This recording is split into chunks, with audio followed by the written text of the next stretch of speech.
The smell of deep fryer oil clings to my uniform as I push open the front door.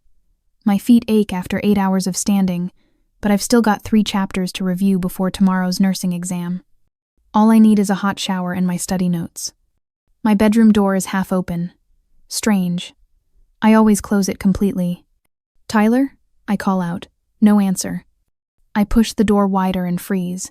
My meticulously organized study notes the ones I've been building for weeks between double shiftly scattered across the floor. Coffee stains bloom across diagrams of the circulatory system. A muddy footprint smears across my handwritten summary of medication dosage calculations. My work bag slides from my shoulder and thuds against the floor. My hands tremble as I drop to my knees, gathering the soggy, stained pages. Each one represents precious minutes stolen from sleep, organized during 15-minute breaks at the gas station. "No, no, no," I whisper, my throat tightening as I try to arrange the pages in order. The exam is in 10 hours. I've been studying for weeks. The muffled sound of gunfire and explosions pulses through the thin wall separating my room from Tyler's. I stand, my exhaustion replaced by a hot flush of anger.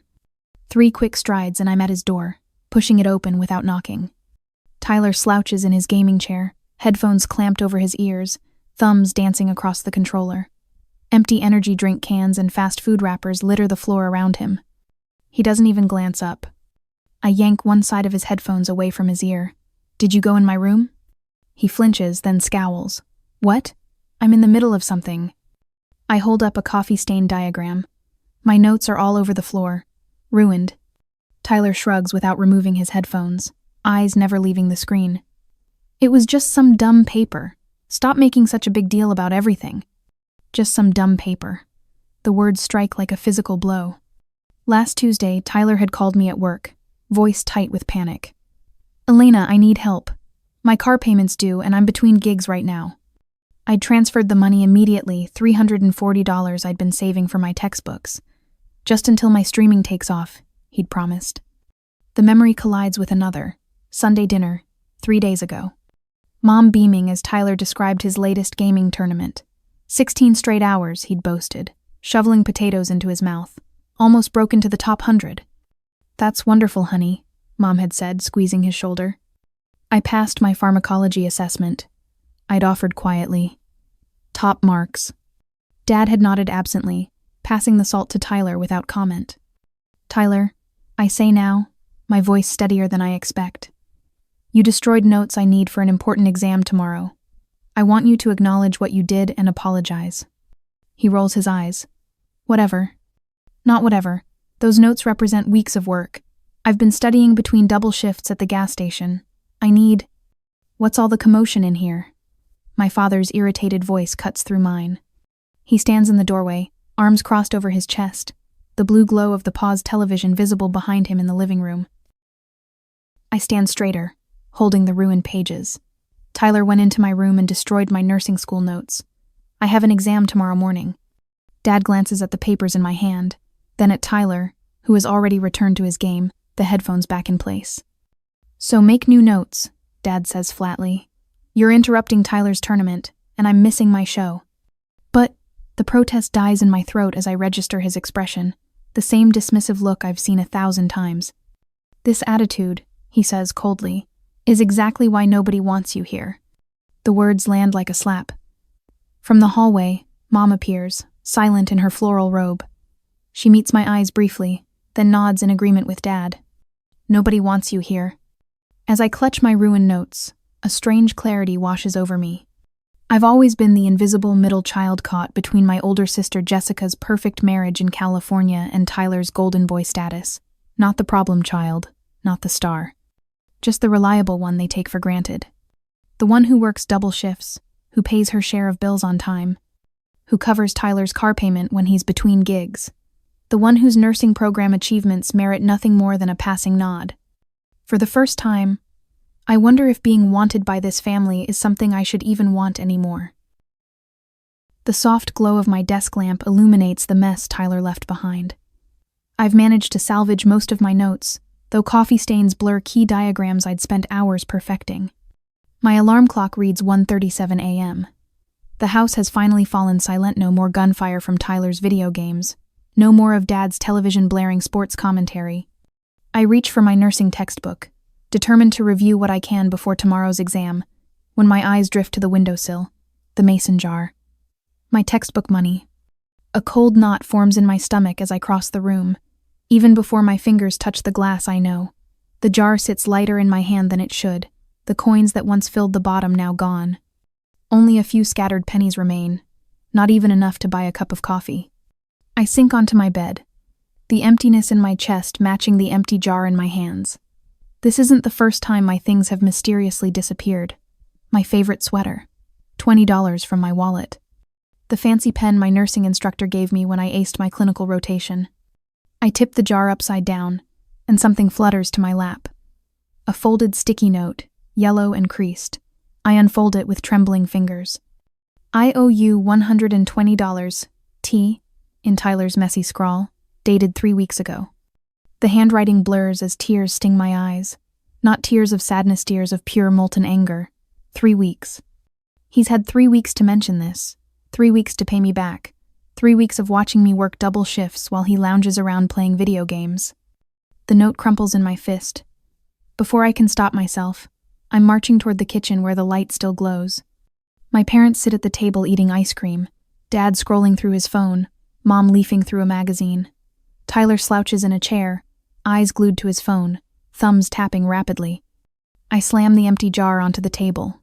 The sound reverberates through the kitchen, ice cream spoons pausing midway to mouths. Did you know about this? I thrust the crumpled note toward them. Mom's eyes widen with practiced innocence. What's wrong, Elena? Tyler emptied my textbook savings. Left this IOU from 3 weeks ago. My voice comes out steadier than I feel. That was $120 I've been saving for my nursing textbooks. Dad doesn't even look up from his phone. Keep your voice down. It's late. He probably needed it for something important, Mom offers, her tone dismissive. She returns to her magazine, flipping a page as if my missing money is no more significant than a weather report. Tyler doesn't even bother looking up from his game. Chill out. I'll pay you back eventually. Eventually? My textbooks aren't. Eventually. I need them next week for the new semester. Dad finally looks up, his expression hardening. You should be grateful you have a job to earn money, unlike your brother. The casual cruelty of his words knocks the air from my lungs. Grateful? I'm working double shifts to put myself through nursing school while paying rent here. And Tyler gets to. Not everyone wants to waste their life serving gas station burritos. Tyler smirks, still tapping away at his phone. Some of us have actual career plans. Career plans? I choke out. Playing video games 16 hours a day isn't a career plan. He's building his streaming audience, Mom interjects. These things take time. I look between them. Dad returning to his phone, Mom defending Tyler, my brother smirking without a trace of remorse. The reality crashes down on me like a physical weight. Every extra shift I've worked, every hour of sleep I've sacrificed to study it hasn't just been supporting myself. I've been subsidizing Tyler's lifestyle while he steals from me. If I can't afford those textbooks, I could lose my place in the nursing program, I say, my voice dropping to just above a whisper. Do any of you even care about that? We care about family supporting each other. Dad says, his tone sharpening. And if you can't be a team player, maybe we should reconsider your rent arrangement. Apartments in this area go for a lot more than what you're paying us. Mom reaches across the table to pat my hand, but I pull away. Sweetie, maybe you should consider putting family first.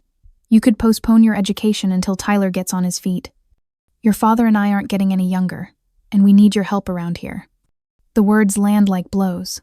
Postpone my education, the thing I've been working toward for years. The future I've sacrificed everything for to wait for Tyler to get on his feet.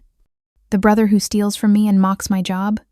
My phone buzzes in my pocket, a momentary reprieve. I pull it out, grateful for the distraction. It's a text from Beverly, my coworker from the gas station.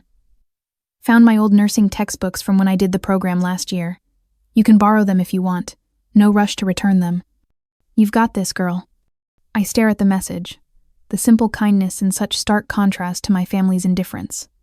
Beverly, who I've known for less than a year, offering more support than the people who've known me my entire life.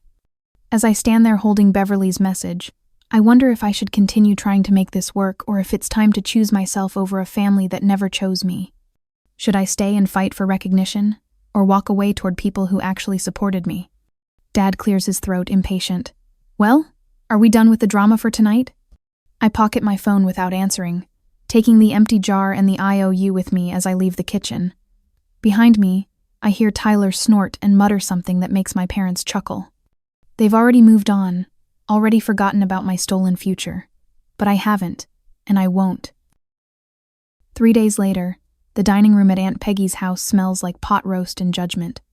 I shift in my chair as Mom passes the basket of dinner rolls, her smile too bright and brittle. Elena's been so difficult lately, she announces to the table of extended family. We're worried about her priorities. I freeze, fork halfway to my mouth. The green beans suddenly look unappetizing. Uncle Rick glances at me over his glasses. Family comes first, young lady. Always has. Aunt Peggy nods. Your generation doesn't understand sacrifice. When I was your age. Elena knows all about sacrifice, Tyler interrupts, his voice dripping with performative gratitude. He reaches across the table to squeeze my wrist. She's always been there for me. Best sister anyone could ask for. Everyone turns to me, waiting for the appropriate response. The grateful little sister, humbled by her brother's recognition. My throat tightens. I can't force the words out. See? Mom whispers to Aunt Peggy. This is what we're dealing with. The ride home is silent. I stare out the window, counting mailboxes while Dad's knuckles whiten on the steering wheel. Monday morning, I place my nursing textbook on the kitchen table. I need tonight off from cooking. Another exam tomorrow. Mom doesn't look up from chopping onions. Tyler's gaming friends are coming over. I promised them your lasagna. I've been studying for this exam for weeks. Can't they order pizza? Those boys need a home-cooked meal. They're supporting Tyler's streaming career. Dad folds his newspaper. We're a family, Elena. We support each other. But I need. Those boys will be here at 6, Mom says, ending the conversation. The driveway has become my refuge. I sit in my car before each shift, before entering the house, sometimes just to breathe. Today, my hands tremble on the steering wheel. My chest tightens with each shallow breath. 10 minutes until my shift. 9, 8. I close my eyes against the wave of panic. A tap on my window makes me jump. Beverly stands there, 2 coffee cups in hand. I roll down the window. You've been sitting out here for 15 minutes, she says, handing me a cup. Everything okay? I take a sip, grateful for the warmth. Tyler used my laptop again, closed all my study materials without saving. 3rd time this month. 5th. I correct. I'm keeping my textbooks in the trunk now. I pat the stack on the passenger seat. Beverly leans against my car. You know, my spare room is just sitting there empty. No strings, no family obligations attached. The coffee scalds my tongue, but something else warms my chest. Something that feels dangerously like hope. I couldn't impose. It's not imposing if it's offered freely. Beverly straightens her gas station uniform shirt. Just think about it. I think about little else for the next 3 days. During my lunch break, I research the nursing program's housing assistance. During my 15-minute dinner break, I make a list of essentials I would need to take versus what could be replaced later. The decision crystallizes as I stand in my bedroom doorway, staring at the empty space where my anatomy flashcards should be. A quick search finds them scattered across Tyler's desk, coffee rings obscuring key terms. That night, I pack a small duffel bag clothes, toiletries, my nursing badge and ID. I place it by the front door while Mom sets the table for dinner. She spots it immediately. What's that? I'm staying at Beverly's for a while. The serving spoon clatters against the casserole dish.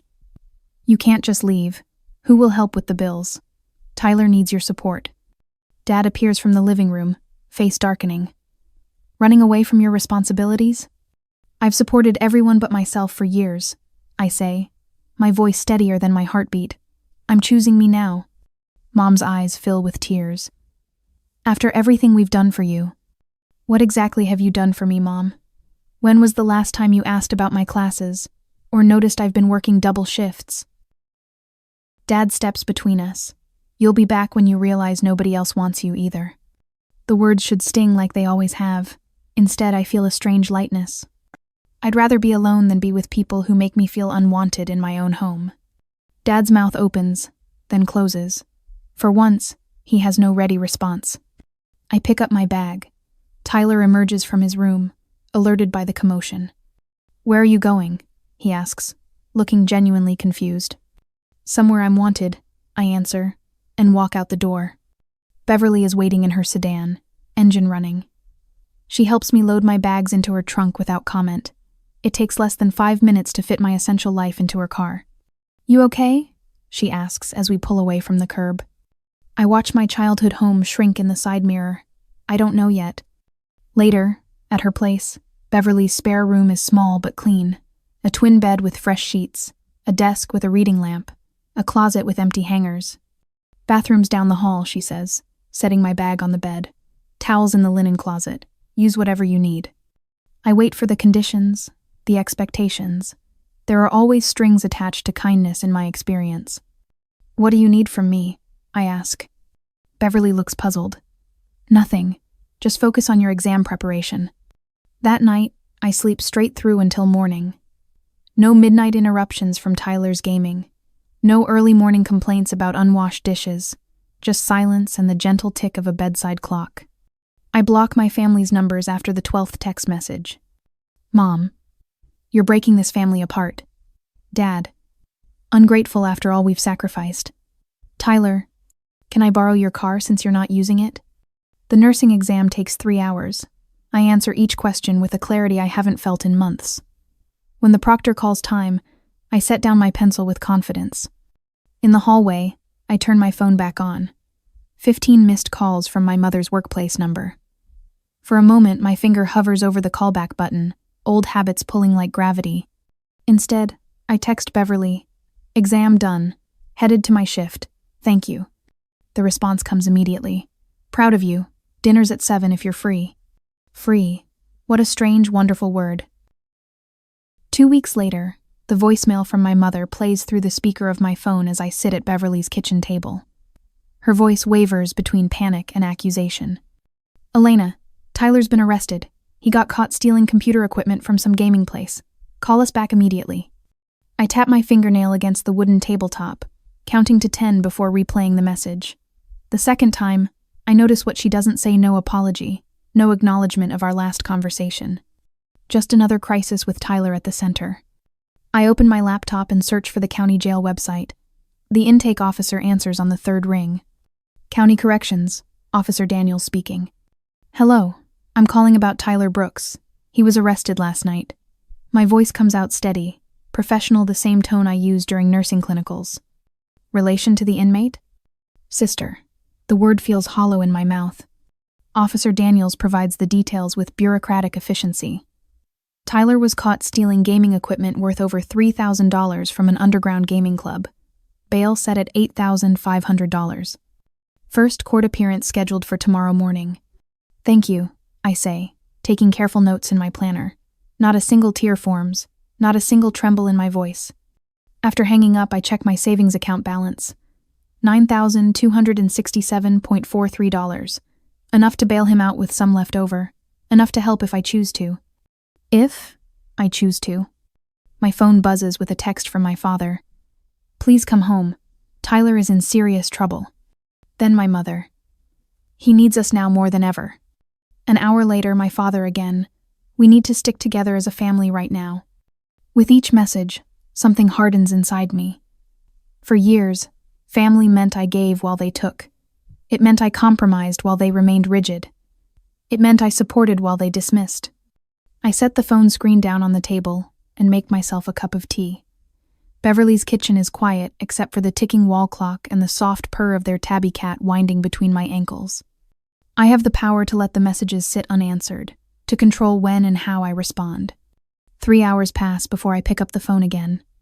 3 hours during which I imagine my parents pacing the living room, wondering why their reliable daughter isn't rushing to solve their problems. As I stared at their desperate messages, I wondered, should I help them one last time and prove I'm not who they think I am? Or should I maintain my distance and finally put myself first completely? The front door opens, and Beverly returns from her shift, her husband James behind her. They find me still sitting at the kitchen table, staring at my phone. "Tyler's been arrested," I say. "My parents want me to bail him out." Beverly sits across from me, not rushing to offer advice. "What do you want to do?" Part of me wants to help, to be the bigger person. I twist my mug between my palms. But another part wants them to face consequences. James finishes, setting his lunchbox on the counter. His voice holds no judgment. They've been texting all day, I say, acting like nothing happened between us. Beverly leans forward. Elena, if you decide to help, you get to set the terms. Remember that. Your money, your choice. James nods. Don't let them steamroll you back into the same patterns. Their words settle around me like a shield. I pick up my phone and type a response that would have been unthinkable a week ago. If you want my help, I want a full public apology in the family group chat. Spell out what you did to me, then thank me for helping. I press send before doubt can creep in. Silence follows 2 hours of it. I picture my parents reading my message, their indignation, their disbelief that I would dare make demands. When a response finally comes, it's from my father in the family group chat that includes my aunts, uncles, and cousins. We've mistreated Elena. She is an important part of this family, and we appreciate her support. The words are stiff, formal, nothing like my father's usual texts. No details about what they did, no genuine remorse. But it's more acknowledgement than I've received in years. My mother texts separately. Thank you, sweetie, for agreeing to help your brother. I notice what she's doing, assuming my compliance, acting as if my conditions have already been met. The old Elena would have accepted this crumb and rushed to help.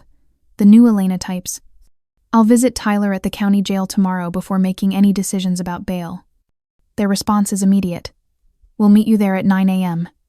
I turn my phone off and look up at Beverly and James. Tomorrow will be interesting. Whatever happens, Beverly says, remember you're coming home to people who see your worth. For the first time since walking out of my parents' house, I feel completely certain I made the right choice.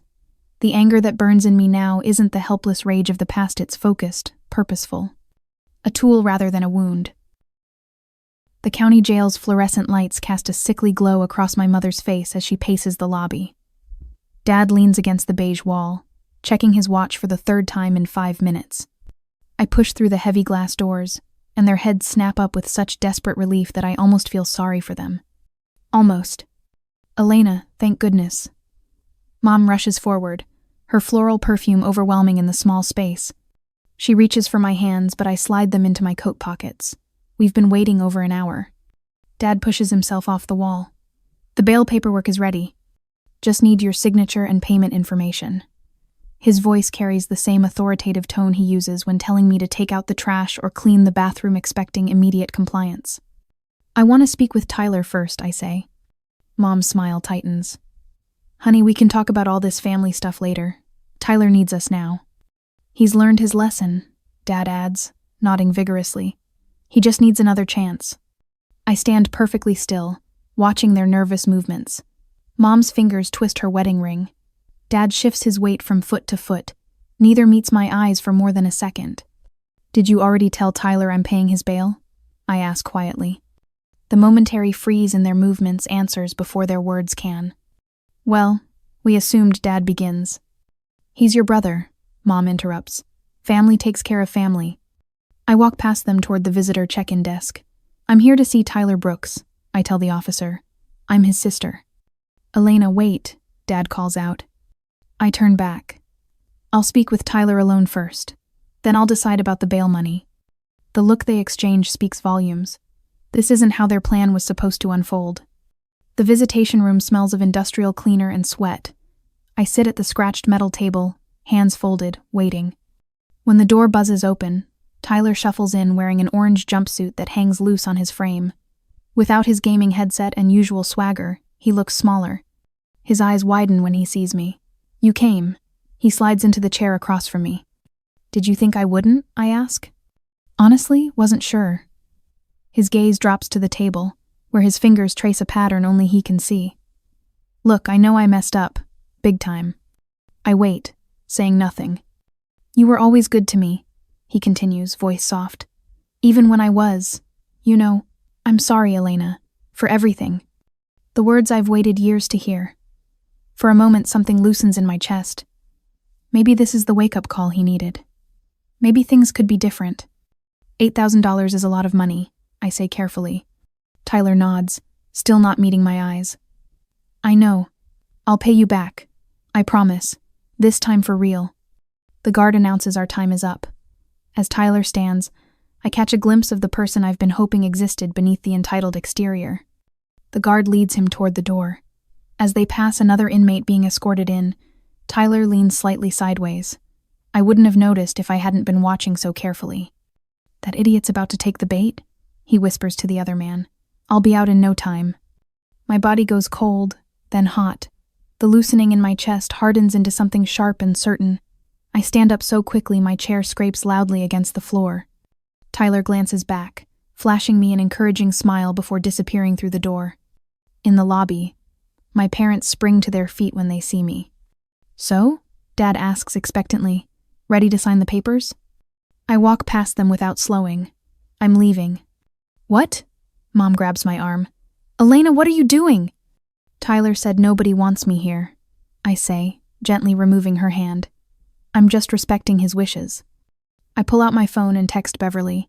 "Can you pick me up at the county jail? Now please." "But we need you," Dad says, following me toward the exit. "You can't just abandon us like this." The bright afternoon sun momentarily blinds me as I push through the doors into the parking lot. My parents trail behind, their shoes slapping against the asphalt. "We'll pay you back, every penny," Mom pleads, her voice cracking. "Please don't abandon us." My phone rings. Tyler's jail call. Dad snatches it from my hand and puts it on speaker. "Sis, you there?" Tyler's voice sounds small through the phone's tinny speaker. "Come on, sis. You know I didn't mean it." I take a deep breath and face them both squarely. For years, I've been the family ATM and emotional support system while being treated as unwanted. That ends today. "What will we do without you?" Mom collapses onto a nearby bench, tears streaming down her face. The question strikes me as so absurd that I almost laugh. All these years of being invisible until they needed something, and now they can't imagine life without me.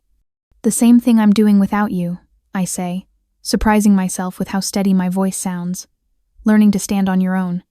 Beverly's blue sedan pulls into the lot. She waves from the driver's seat, her round face a welcome sight after the emotional battlefield of the last hour.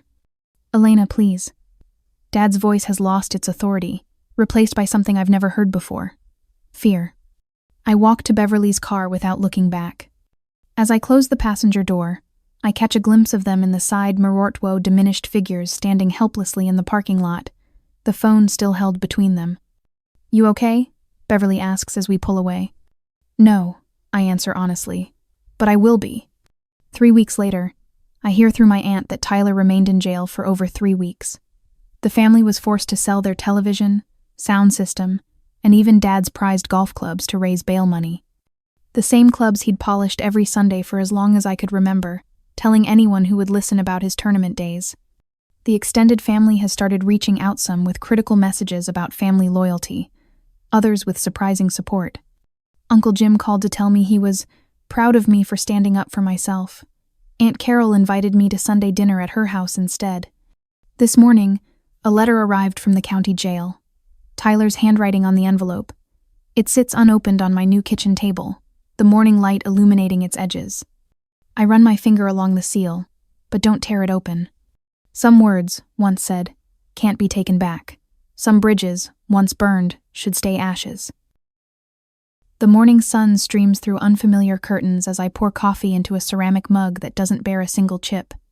3 months at Beverly's, and I still pause to savor this moment absolute silence, except for the gentle tick of the wall clock and the occasional rustle of textbook pages. No slamming doors. No demands for breakfast. No missing possessions.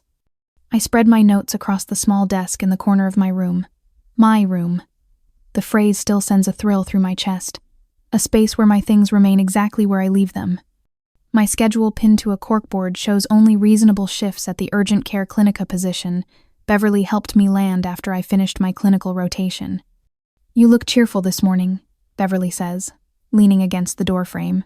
Her gray hair catches the sunlight as she sips from her own mug. "I got the email." My voice trembles slightly. "I passed the certification, with honors."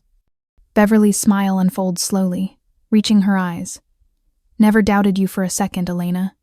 She steps forward and wraps one arm around my shoulders, the the warmth of her hug so different from my mother's stiff embraces that always felt like reluctant obligations. Later that week, I smoothed the creases of my graduation gown, scanning the auditorium. The ceremony will start in 15 minutes. Beverly waves from her seat in the third row, James beside her giving me a thumbs up. "Elena!" A familiar voice cuts through the pre-ceremony chatter. Aunt Judith approaches with Uncle Robert trailing behind her. My stomach tightens reflexively. "We wouldn't miss it," Aunt Judith says, patting my arm. She glances around.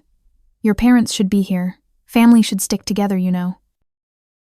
I meet her gaze steadily. Yes, real family should. Uncle Robert shifts uncomfortably. "Your mother calls us sometimes, asking about you." "I'm sure she does." I accept their congratulations with a polite smile, no longer hungry for their approval. When they mention possibly arranging a family dinner with my parents, I simply say, "I appreciate the thought, but I've made my decision."